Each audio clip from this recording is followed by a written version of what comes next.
we were having some fun behind-the-scenes conversation with the UT team a day or two ago, and somebody brought up a really interesting question, which was why maybe it was a movie they had seen recently didn't have an antagonist. Oh, it's Barbie. They were saying, like, who is the antagonist in Barbie? I said the patriarchy. I haven't seen the movie, but based on the hours and hours and hours of dissertation-worthy rants that my wife has gone on toward me, at me, near me, around me, with me, all those good things with Barbie since the movie came out. That was my conclusion, which then led us into saying, like, what movies don't have antagonists? And my theory was coming of age movies don't have villains, like antagonists. Instead, it can be like, I think Carl said adulthood is the antagonist for like young adults, but also just for adults. Adulthood is the antagonist. And I based my theory off of, basically one movie and one movie only. And that is what I consider to be one of the greatest movies of all time, Napoleon Dynamite. And boy, was that a stick of dynamite in the Utini team. Some folks were saying that's one of the worst movies ever made. Others were saying it's one of the greatest movies ever made. And I'm like, this is going to be fodder for the show. Where do you fall on the great Napoleon Dynamite debate of 2023, guys? Oof. First of all, let me ask you this question. Who's the antagonist in Let Sesame us know in the Street? Chat, too. Yeah. Of what, Ready? Sesame Street. Sesame Who's Street? the antagonist? Stupidity. That's a good one. Yeah, ignorance. All right. So Napoleon I didn't Dynamite. quite catch the question. Buffering. No problem, Jared. We're back here with Napoleon Dynamite. We're not talking about Sesame Street anymore. Oh. Well, it's a good one because I feel like there's two, maybe not two. There are folks who like Napoleon Dynamite. There are folks that like Nacho Libre. Nacho! There's folks that like other types of movies that kind of are in that campy world, Heavyweights. right? Heavyweights. Heavyweights is a good. I love Heavyweights. That is one of the best. Yes. So, you know what? Believe it or not a fan of Nacho Libre. Just gonna put it out there. I'm sorry. Those are probably fighting words for some folks. Right. Napoleon Dynamite. Well, Heavyweights, it's easy to know who the villain is. Yeah. Who is it? Ben Stiller? I forget who it is. Oh yeah, Ben Stiller all day long. I quote that. I quote Heavyweights all the time. Like it's up there, like probably weekly quotes. But the question at hand is Napoleon Dynamite, which is also an oft quoted movie around here. But hey Tina, come get some ham. Yeah, Tina, eat your dinner, you fat lord, or what is it? Something like that. Yeah. Yeah. Yeah. All right. So growing up, and I think you got to look beyond the memes. Yeah. Growing up, I hated it. I thought I was all mature, and I was like, this movie's stupid. It has no plot. It's a waste of life. Like, why would I waste my time with this movie? It's beneath me. Like, I had that kind of attitude. And then like everybody loved it, and so I was like, oh, whatever. And it wasn't until I think I watched it with a proper group that I realized that it's a group movie. If you watch it by yourself, you lose brain cells. But if you watch it with a group of people that are ready to laugh and just let loose, we can hilarious. Lose brain cells together. That's right. Yes. We should have a Napoleon Dynamite watch party with Lookback. I would do that for sure. Yeah, it's a good film. I'm gonna call it a film because that's what it is. That's right. Well, it's artfully what's it that Thrawn says? Artistically done. Artfully done, artistically done. I think he says both. It's very artistically done. It's got one of the greatest soundtracks ever. Man, the end of the movie, they play "The Promise" by Win in Rome. I promise you, I will. Well, I promise everybody that I will never sing again like that on the show. But let us know in the comments what is your favorite like high school movie of all time. We got Nacho Libre. We've got a Heavyweights shout out. Oh man. So let us know. Brink. Hey, that's a great one. Yeah. I do love some Brink. All right, Rick, are we ready to do it? To what? Start the show? He's buffering, so I'm going to assume we're going to start the show.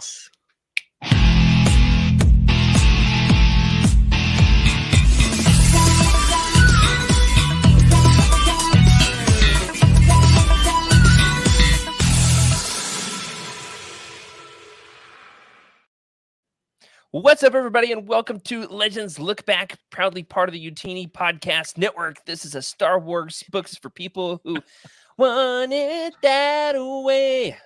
Tell me where why. we celebrate our rich EU history as well as dive into. Hey, we're going to tell you why.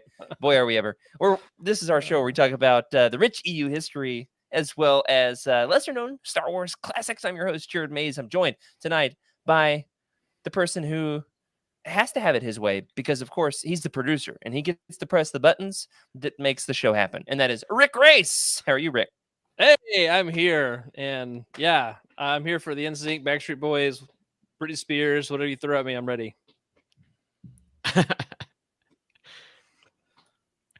Well, wonderful. Also, we have maybe the person who's even better dressed than the Backstreet Boys himself, Freddie C.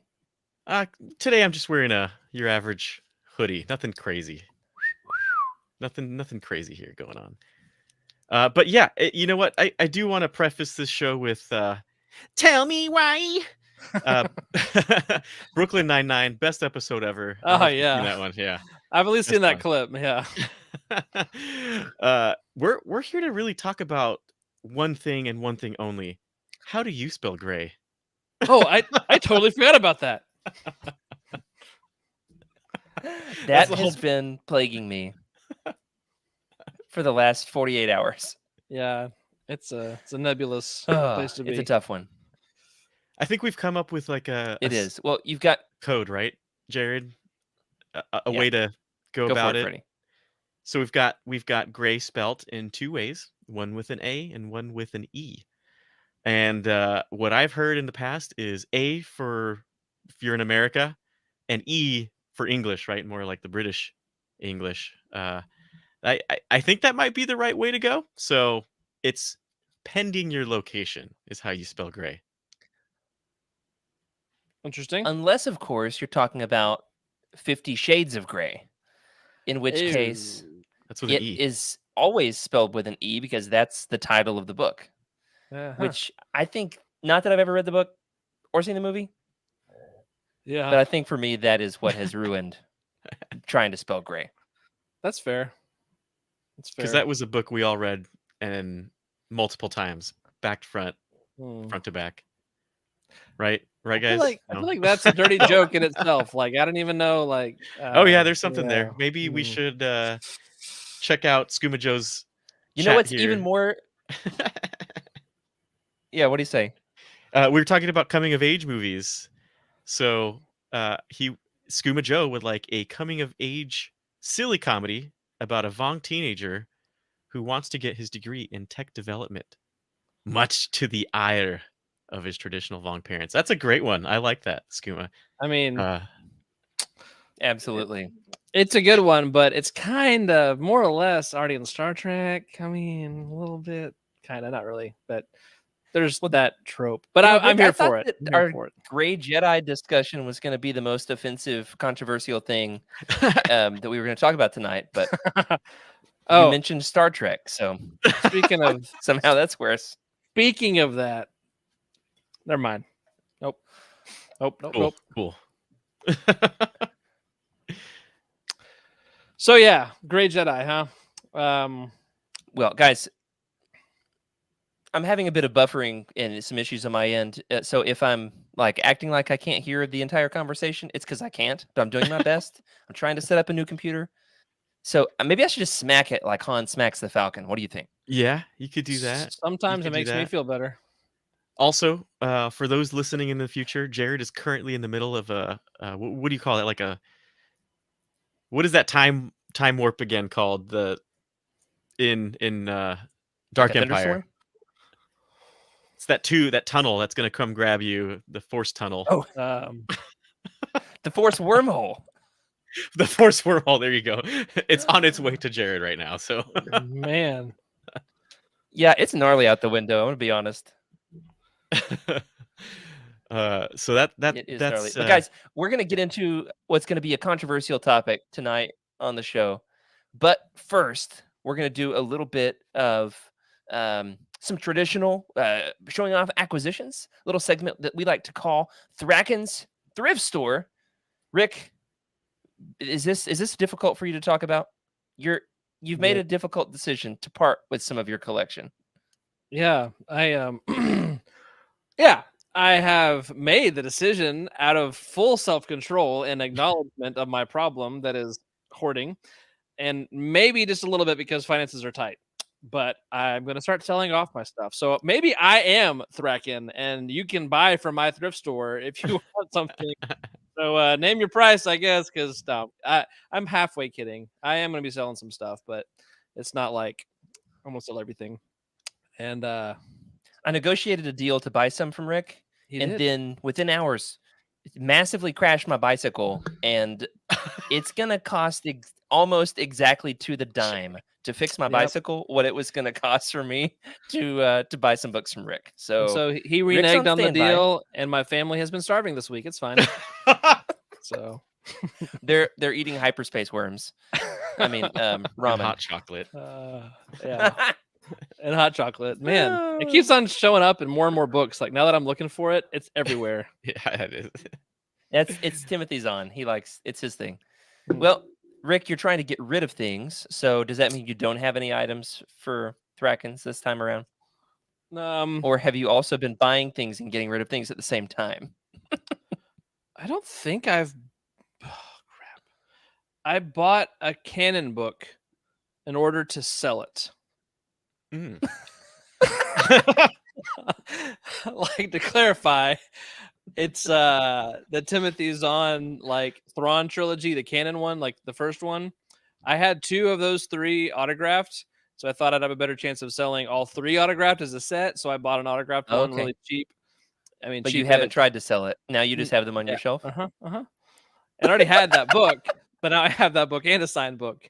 And I don't want to say anymore because my accountability partners who are helping me with my spending might be listening. So Don't it's worry, not a safe Rick. place. All this stuff behind me, all this Star Wars stuff I buy, this thing from the 90s, it's all to sell, right? Yeah, if the price is right. If the price is right. That's the excuse, right? Oh, this is an Freddie, how investment. about you? What you got? Well, You got anything to show off? First of all, Jared, thank you so much for your thank you note.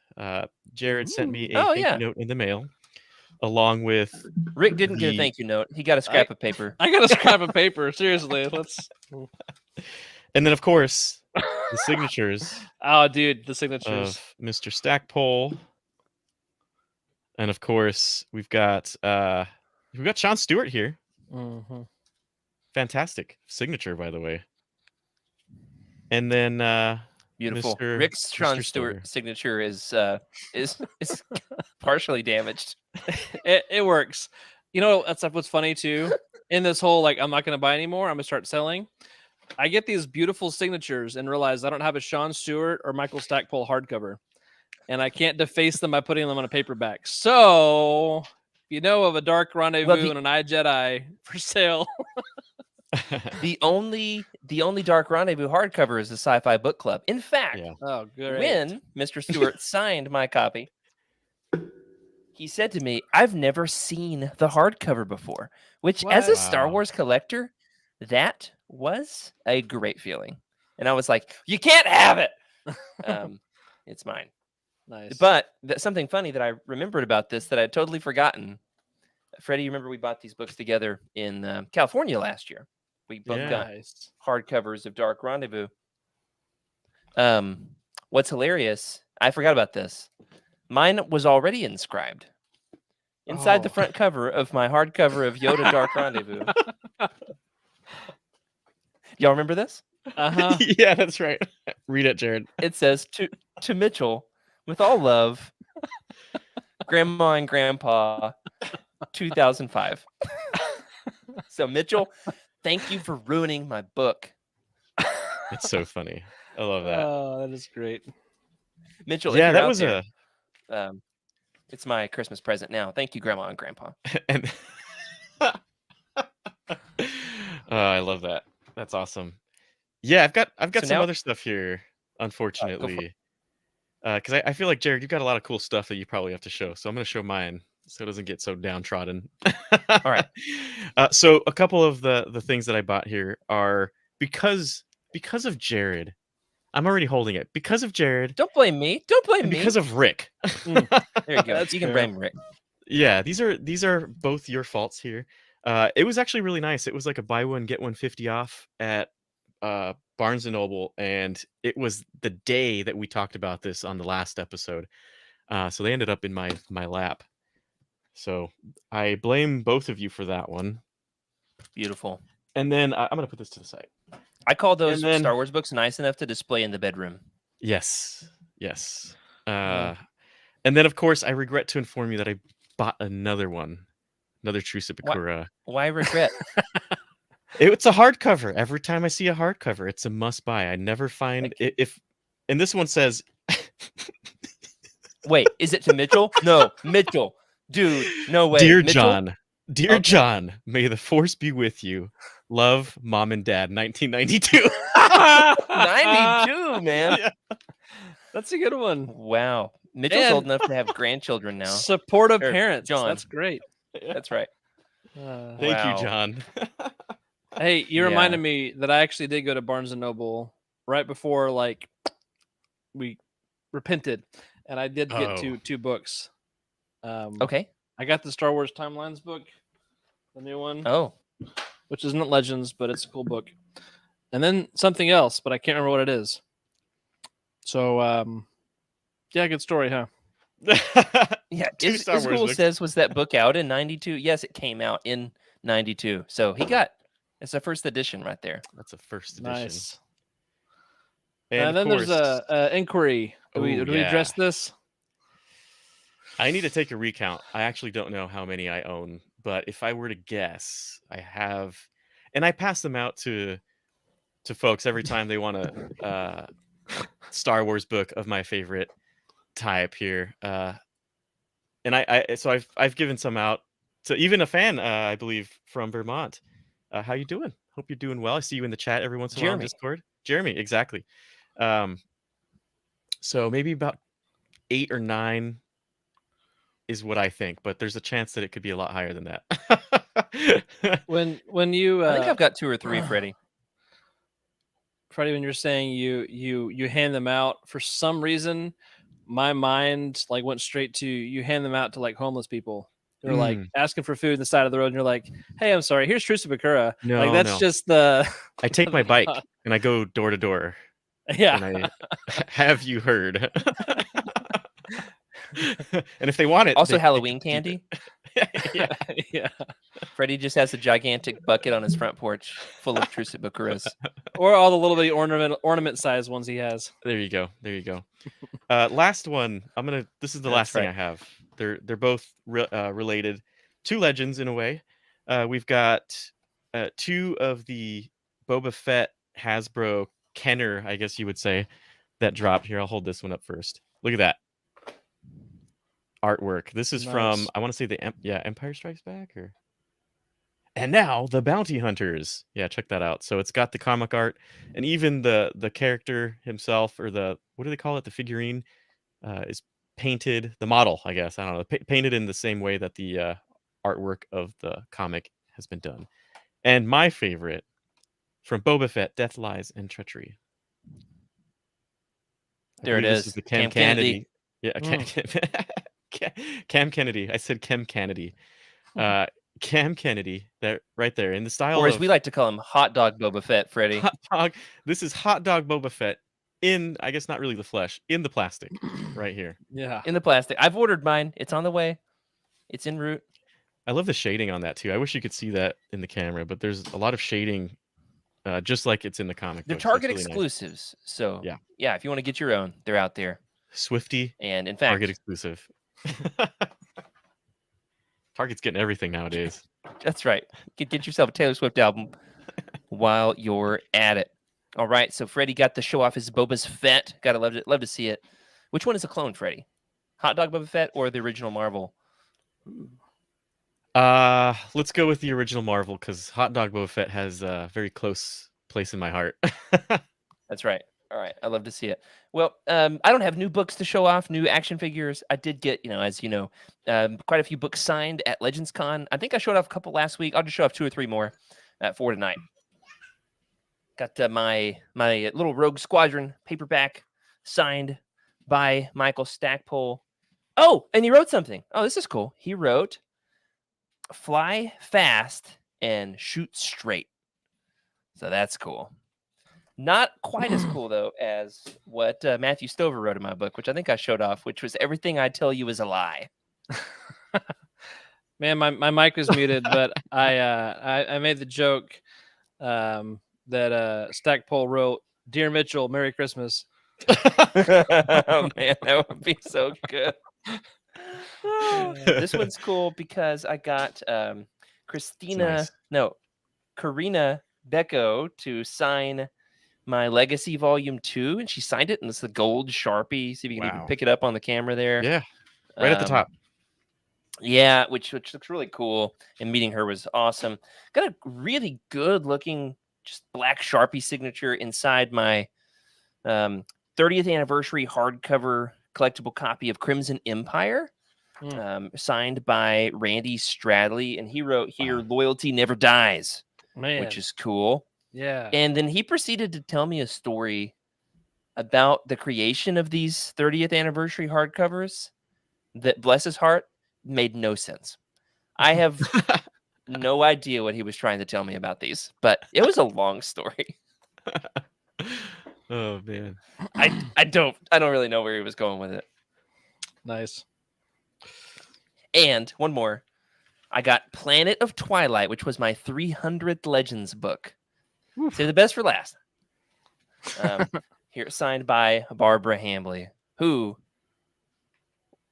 wore her Jedi robes to Legends Con, which was pretty cool. Yeah. She said, "Got to do it right." There you go. That's all right, awesome. So that does it for Draken's Thrift Store, guys. Let's give it 2 or 3 minutes here for Legends Lookout before we get into the topic that definitely isn't gonna get us canceled. Okay, and that is 50 Shades of Gray Jedi. I mean, just Gray Jedi. Okay, Legends Lookout. Rick, we got something here about a video game. Hey, it's almost old enough to be in your youth group. What is it? It's almost. It is the 15th birthday to The Force Unleashed. Oh my goodness. That makes you feel old? It does make me feel old. This is one of those games that I have played like maybe 2 hours of, but I own on like 4 different consoles. Yes. Yes, 100%, Rick. That is exactly me. Yeah. How about you, Jared? I've played it several times through. It's one that my brother and I bonded on. We play it a lot together. When he was a kid, he would like it for me to like send the stormtroopers flying. He also liked to play as Darth Vader and slaughter the heck out of those Wookiees. Done that before. It's like the first level. Man. Yeah. Right. So it's a revolutionary game. We've got a great piece about it, the anniversary piece up on the site, written by our Hawaiian teammate Jay. Mahalo, Jay. And it's a great piece. Did a good job. Really talked about what makes the game groundbreaking in so many ways. The facial capture technology. Sam Witwer, of course. You got David Collins as Proxy. And I definitely am still sorry, David, if you're listening, for the time I accidentally threatened you at Star Wars Celebration. That was on accident. I promise I'm not coming for you or anything. We should get him on the show. If we get him on the show, we'll have to. I would love to have him on the show. We might have to go through Sony and Disney to get his. And I'd probably have to be get a restraining order and a straight jacket in order to get him on. The guy. Nope, wasn't me. It must have been my clone. Hot dog Jared Mays, not me. Hot dog Maze. We're not gonna make that a thing, Spready Freddy. Not a thing. All right, sounds good. So it was also groundbreaking for its physics engine, and think about this: brand new consoles, and those guys worked so hard on that game.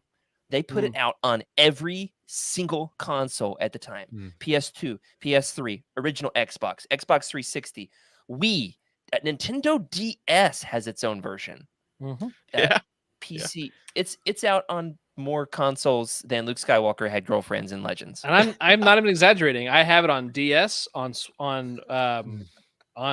Wii, that's the one, Xbox, and PC. Like, wow. Actually 4 different consoles. I've got it on the Switch now too, as well. Crap, I have it on the Switch as well. I don't know. So congratulations to those guys. And out there, I'll see if I can link this in Discord. There's a really good 3-part Twitch plays through series with Hayden Blackman, the game project lead. Also wrote some great Legends comics. Really a force to be reckoned. Legends storytelling. Hayden Blackman, David Collins, and Sam Witwer, the 3 of them did a 3-part behind the scenes Twitch playthrough of that a few years ago. It's really informative and entertaining. I'll see if I can link it in Discord. Also, great chat here from Skooma. You got this one, Rick? About Mara. That's cool. You can unlock Mara in the Switch version. I did not know that. Very cool. Yeah, clearly I own the Switch version and have not played it. But I played it on the Xbox. You know, the one where you had like a controller as big as like a Big Mac. Oh yeah. Oh yeah. Double Whopper sized. That's right. Those are the good old days, man. The original size, yeah. Monsters. All right, a couple more things here in Legends. Look out, Freddie. Why don't you take this next one about the ELCs? Yeah, so we've got a few ELCs dropping in October 24th, I want to say. Yep, October 24th. So those would be the Old Republic Annihilation, Republic Commando True Colors, the Courtship of Princess Leia, and iJedi. So Everybody loves iJedi.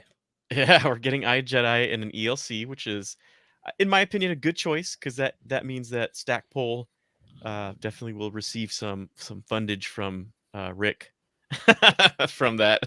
Well, it also means he gets to finish Cornhorn's story. You know, I mean, at least continue telling it because we got the Rogue books, and I feel like you need iJedi to finish out that storyline. Yeah, which we're gonna do it. We got iJedi up on the docket for the show in November. It's a good book. It's a book. All right. Next up, we do have some information that's floating around the pages of the internet, which we don't yet have covers for some more ELCs. But folks have tagged us in some tweets about these, so they're out there. How credible is this? I'm going to say like most of the ELC information we've gotten behind the scenes so far has ended up being true. Just it's more fun to talk about them when we get covers. So, Rick, why don't you rattle off the list here of some other Essential Legends collection books that have been rumored, we'll say. Yep. So, rumored books we might see coming down the pipeline. Knight Errant by John Jackson Miller. Order 66 by Karen Travis. Wraith Squadron by the late, great Aaron Alston. Iron Fist, also by Aaron Alston. Lando Calrissian Adventures. Let's go, dude. Yeah, L. Neil Smith. And then Imperial Commando 501st by Karen Travis. So some pretty heavy hitters there. Yeah, that the Lando announcement is really fun. I'm excited that those are going to get a reprint.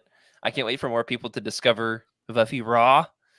And those books are bazonkers with a capital Q. And I also am hopeful that we'll get the Brian Daly Adventures if we get this one. They go hand in hand. Yeah. So that would be great. We actually have folks, our buddy Rob Neese has called dibs the next time we get to one of the Brian Daly books. He wants to be on to talk about them. So that'll be fun. Sweet. That's right. From the Great White North, our buddy Rob.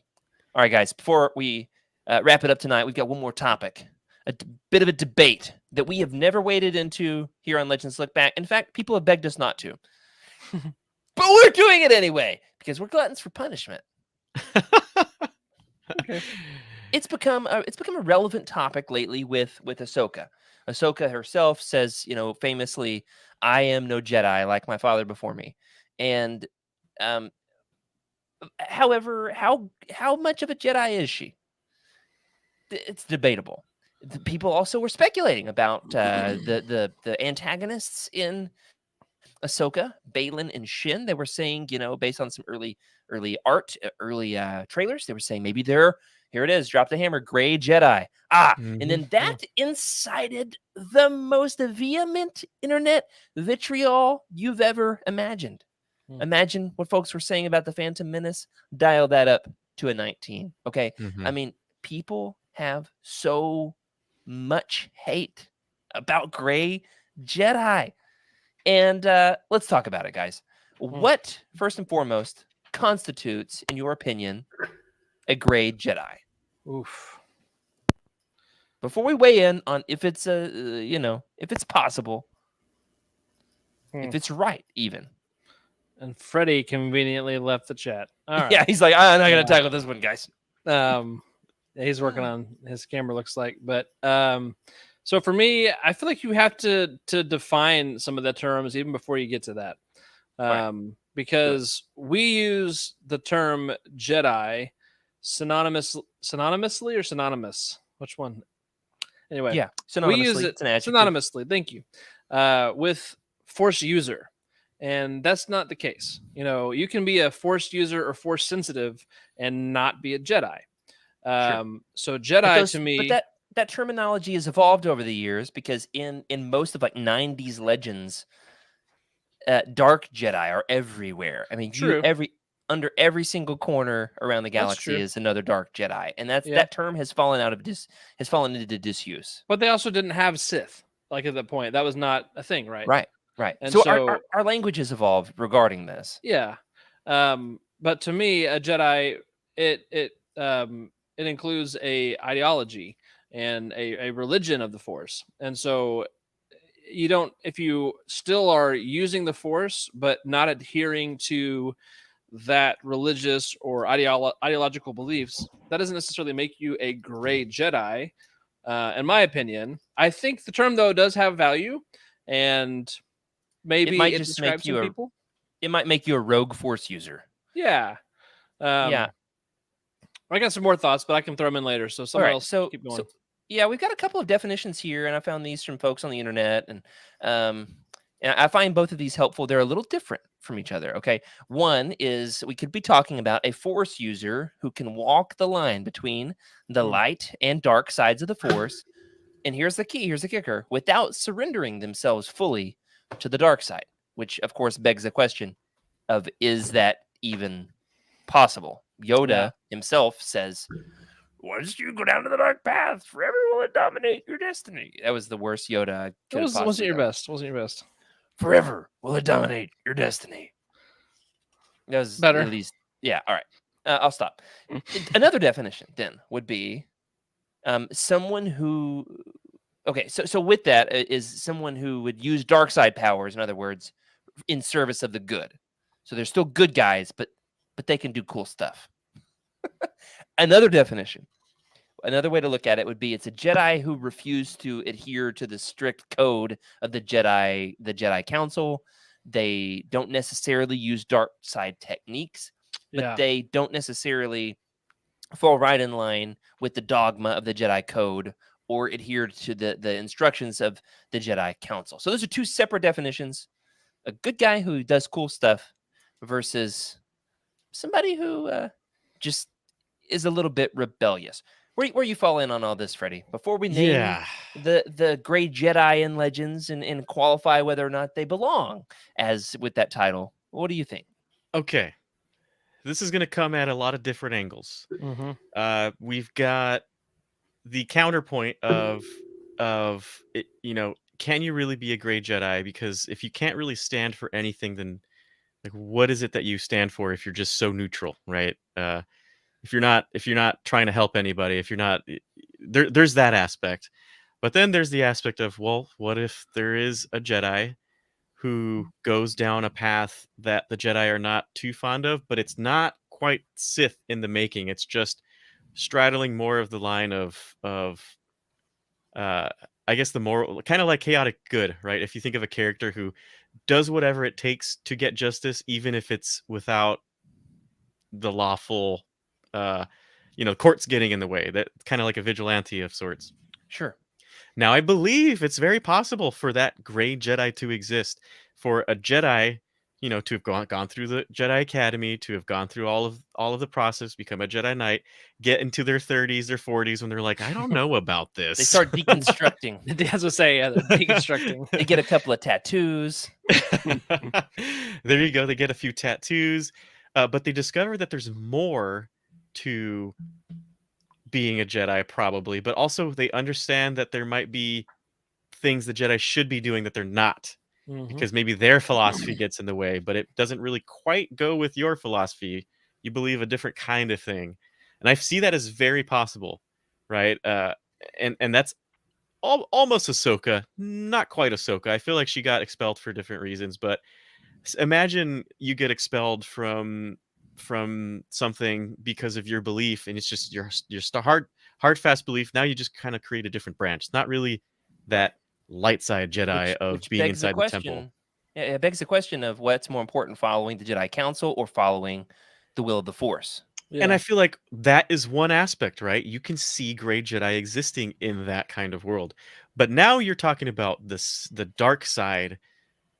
The dark side can get really, I feel like it gets tricky and muddy, right? Like you don't really know Right. when you've hit the dark side until you're in the dark side. You're like, Mhm, "Uh-oh, I mhm. just killed somebody."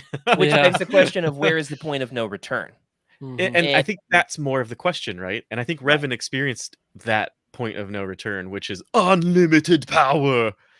So, I love that you went into Schwarzenegger voice. I was about to say, Palpatine with plus Schwarzenegger is an interesting listen combo. to me, my name is Revan. Have you heard the tragedy of Darth Plagueis the Wise? That's way better than my Yoda, let's be honest. But not as good as my Backstreet Boys. So, yeah.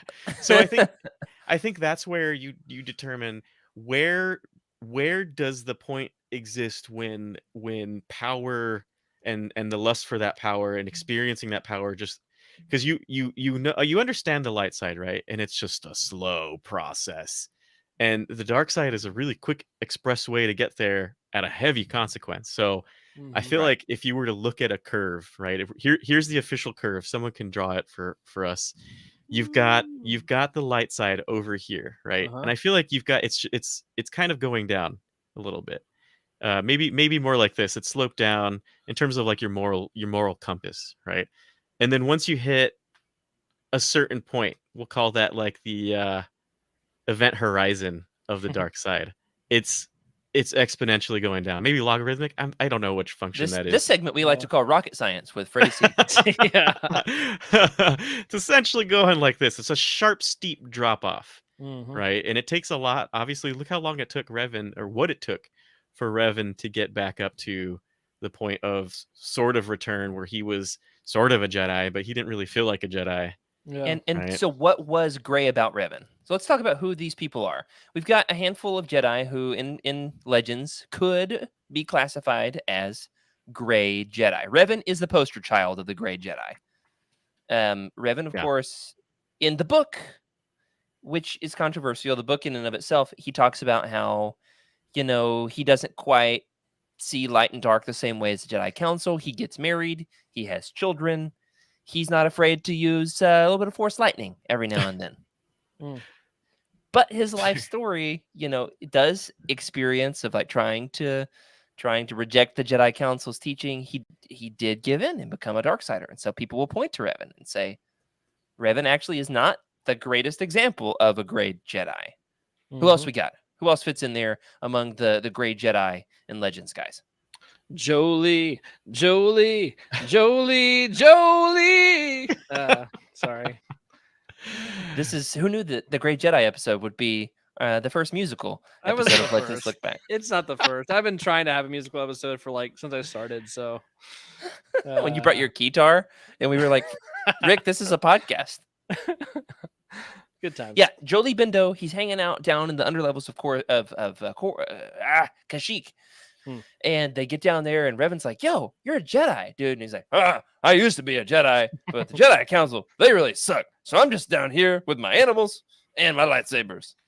And he basically lays out the dogma of a gray Jedi. He says that I found their code too strict, their Mhm. rules too rigid.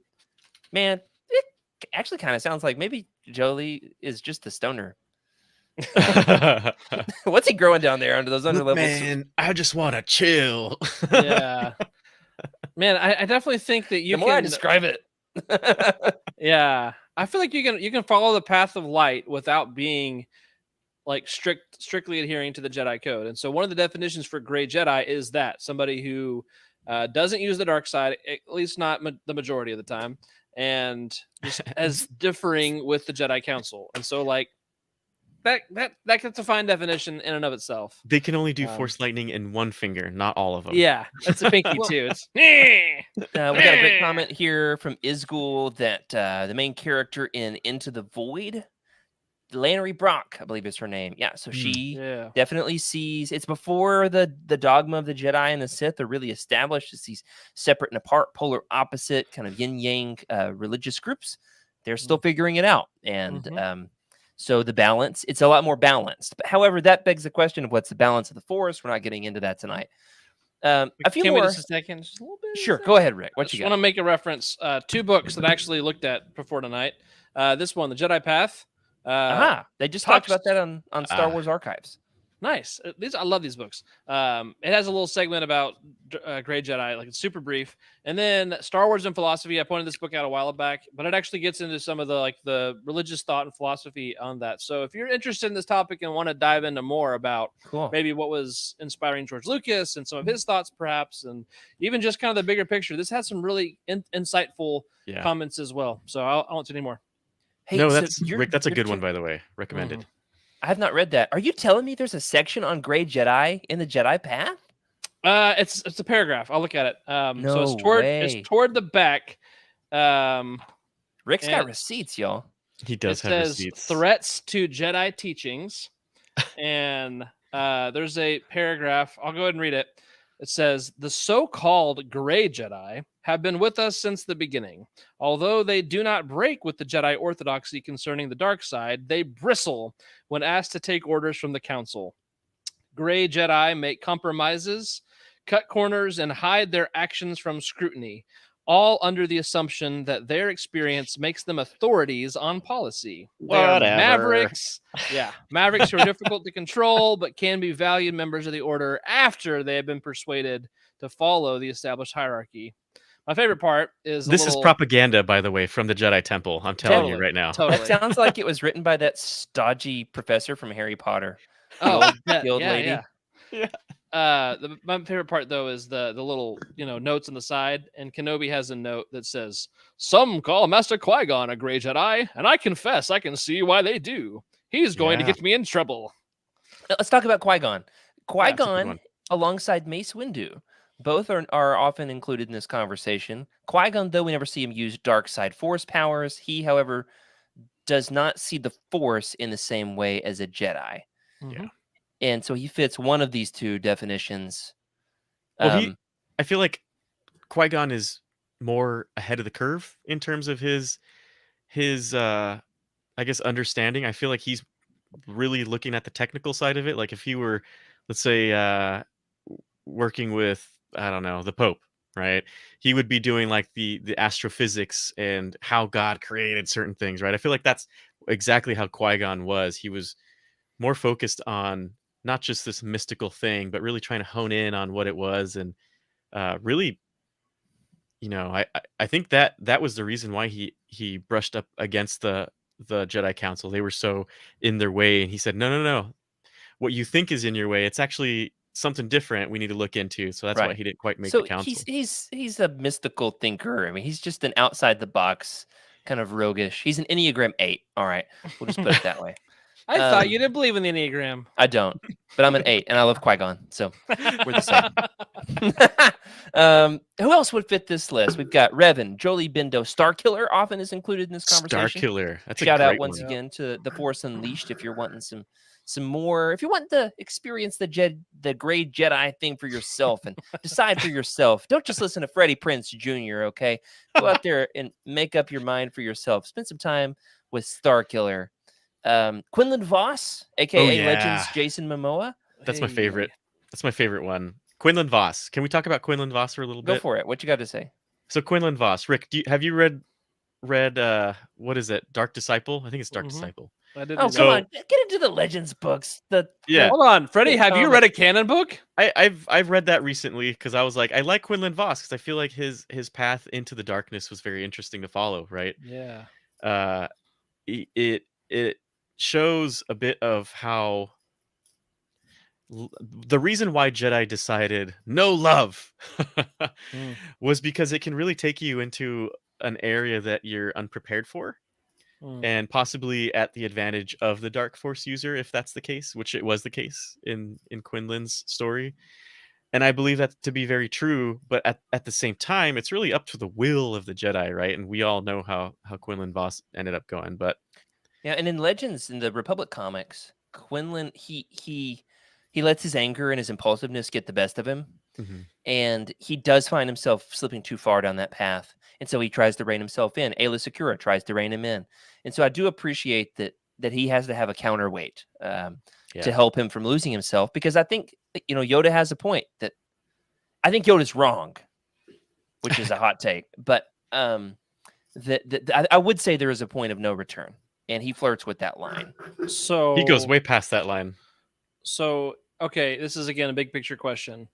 On the path to the dark side, does a Jedi or a light side force user, do they necessarily have to wade through Gray Jedi before they become straight up evil dark side user Sith? Or can you just jump from one to the other? Well, we're out of time. That does it for tonight. No, I don't know. That's a good question. I mean, I feel like Revan is proof that it's not easy, right? That inflection zone is not. It takes a lot of energy, basically, to get Yeah. in a way. I think it takes a lot, or it doesn't take much energy, right? It's like gravity kind of carries you right into the dark side. Really easy. Yeah. To get Oh, into yeah. the dark side. It's exponential. You start using it and then it just Yeah. takes you down. Yeah. And I feel like to get out also takes a lot of energy, right? And let's take a look at it in the history of Star Wars. Anakin Skywalker, he flirted with it.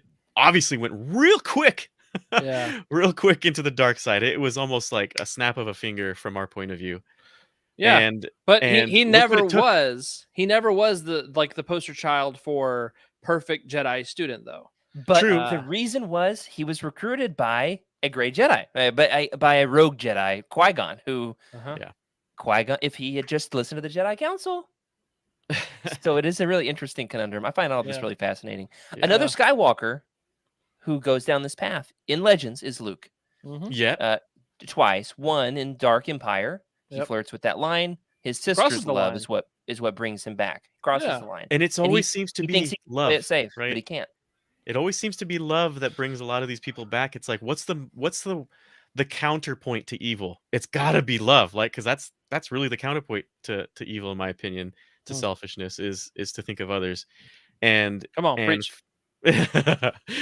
Jared, you should be in the what is it called? Your not your tabernacle. What's it called? I've been Pulpit? to a tabernacle. Your pulpit. There you go. Yeah. Yeah. I hate But that yeah, word. Such a weird word. and so it really takes it takes a lot of energy, of good energy, to bring a person out, similar to Naruto, right? Naruto fighting the bad guy, finding the weak spot that made him the bad guy. Takes a lot of work. Well, Luke not only goes to the dark side in Dark Empire, but also in, I think we got a pic of this, in the Dark Nest, the Swarm War, the Bug Books, as I like to call them, the Bug Books. There we go. Luke is using Force Lightning, and he basically is like, what if maybe the Jedi were not just wrong about marriage, but maybe they were wrong about this. And so Troy Denning, has got his own kind of rogue way of writing Star Wars, but he takes Luke over that line of, he's like, well, maybe we'll stay good, but do some dark side stuff. And then, of course, he comes back and says, no, that wasn't working. And I kind of lost myself in that. So I find it all really interesting. And why do you think, guys, as we wrap up the show tonight, there are others, of course, in Legends who have been on this quote unquote Gray Jedi spectrum. You got the Imperial Knights and the Legacy comics, which I just read those recently. Legacy Volume 2 got me thinking about it. They're the red clad, armored, white bladed figures here in the image. Mace Windu is also brought up because of his use of Vapad, which, oh my goodness, listening to Matthew Stover talk about that was hilarious. Hopefully that interview will drop again. Will drop soon. I got to do a little bit more talk editing. about this awkward 90s family photo that is the bottom left there. It's like a boy band picture from Yeah. Yeah, for sure. The Imperial Knights. Yeah, Mhm. For Imperial sure. Knights. So, but that brings me to one last question here, and we'll wrap up the show. Why do you think people get so fired up about Gray Jedi? And hey, if you're listening to this and are fired up, please keep it civil in the YouTube comments. Yeah. It's a good one. You know, I think it steams down to what exactly the Gray Jedi is, which is an unknown anomaly, right? It's so gray. Why would there be a clear definition of what a Gray Jedi is? And Hmm. clearly, we like to have light, dark, plain and simple. But in actuality, you know, Gray Jedi, are we looking at the point of view of the Jedi Council? Because I feel like very much so. It could have been a lot of folks. Quinlan M- Voss could have been, Much of Star Wars shows us that the Jedi Council were wrong. yeah. Mhm. So So if that's why are people so opposed to Gray Jedi? if that's the point of view. Now, if we're talking about in the whole philosophy of the Force, right? Light side, dark side balance. Hmm. Your balance would have to mean that maybe both sides are unrivaled, right? And you need someone to rein them in, aka someone who can destroy both sides a little bit to bring everything more in balance. I don't really know, because that's what you'd have to see is how would you do it in the balance of things? You'd have to have a really perfect scenario. Yeah. Someone in the comments write that scenario. I'd like to see it. Yep. Man, like I said, it's really interesting talking about the philosophy and some of that the balance question, and is it balance in the Force across all Force users? Is it balance in an individual? Can you really have balance? And what is balance? Is it the abolishment of evil, which Right. sometimes is what George has said, or is it perfectly balanced of good and evil? Mhm. I Yeah. do know this much, that in Legends, there's less clearly defined categories of Jedi and Sith, because much of, like, 90s Legends, for example, there was no prequel trilogy. Mhm. Mhm. So they're figuring it out, and that's where we get the term Dark Jedi. Within Legends, like it or not, there are characters who fit this category. So many Legends stories have rogue Jedi who are flirting with that light side, dark side line. And I actually find the ambiguity interesting from Mhm. a storytelling, character development point of view. Hmm. These stories about Revan, stories about the Imperial Knights, I find Luke's experiments with the dark side very compelling, very interesting. Quinlan Voss's story is one of the best in all of Legends comics. Qui-Gon's one of my favorite prequel Jedi. Mhm. I think in Legends, at least, people can say what they want about canon. In Legends, this category is there to a certain extent. Now, what people's opinions about it? I don't know why people get so upset about this, but I've got a theory. Freddie Prinze Jr. did that rant a few years ago about, and I'll link this in Discord. It's very NSFW. He says the F word like every other word. He says basically establishes his credibility with George taught Dave and Dave taught me. Therefore, I'm right. And all of you are idiots. And people, I think he was very persuasive. And I think people have jumped on that Freddie Prinze Jr. bandwagon, which he's entitled to his opinion. Mhm. But I think he bullied his way into like building an army of anti-grade Jedi, basically Jedi Council narcs out Oof. there. So Can I throw in another Yeah. possibility? Yeah. Again, thinking big picture from outside of the fictional world of Star Wars, maybe because we live in an actual world of gray where there's a lot in between right and wrong and white and black, where we want our fiction to have clear defined lines as a means of escape. Yeah. If our fiction is as convoluted as real life can be sometimes, then it's just more stress, and so we want things to be simple. Yeah. That's my theory. In reality, a good guy could be bad the next day, and the next day he could donate all of his life savings to another thing, and it's like, well, is this guy really good? I don't know, right? And that ambiguity is exactly why I think it frustrates people. And I can honestly see why George did not want a Gray Jedi. I could see why he'd want like some beautiful future, this pristine idea of a good society, and I all for that. That's Star That's Trek. cool. Yeah. Well, I find all the ambiguity interesting because I'm a Christian. You can have Christians who are more adherent to their ancient texts than others. You can find Christians who are more morally upright than others. You can find very righteous, morally pious individuals who also do morally gray things. And so I find that all are really compelling and really interesting as a reflection of real life to help navigate real life scenarios. Mhm. Yeah, that's fair. So as a counterpoint to the escapism thing. That's fair. Yeah. Interesting. And again, it all goes back to definitions in the real world and in the Star Wars world is what is good, what is evil, and who gets to define those. And I think that's a worldview question that everybody has to answer. This has been really interesting debate. I'll tell you what is not just good, but is great, is Dark Empire. Everybody should read that. That's going to do it for tonight's episode. I will say we're not going to have a live show next week. However, we are going to have a special treat. I'm really close to finishing the edit on the Legends Con highlight reel. That's going to be hitting next Tuesday night in place of the live show. So be looking for that next week. The next roundtable, if you're wanting to read along with us at home, will be completing the Hand of Thrawn duology by Timothy Zahn with the absolute whopper that is Vision of the Future. So take some time, read that, and hang out with us here in about a month when we get to talking about that. That is it for this week. Thanks for joining us here for Legends Look Back. Thanks to our incredible patrons for their support.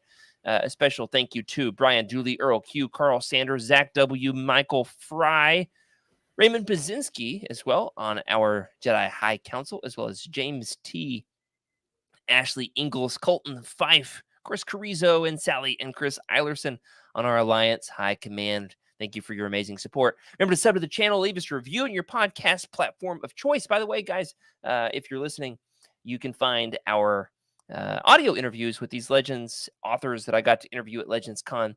Those are at the moment not on YouTube. Those are in the podcast platforms. So you got to pop over there to hear those. So far, 2 out of 5 are released in the wild. Karina Becco and Michael Stackpole with, 200 million more well on the way? Something like that. There's 3 more well on the way. 3. I want your thoughts right on the show. You can find our contact information in the description below. We're also on X at Legends Look Back. Remember to keep the Utini fan code and be a force for positivity in the fandom. May the force be with you.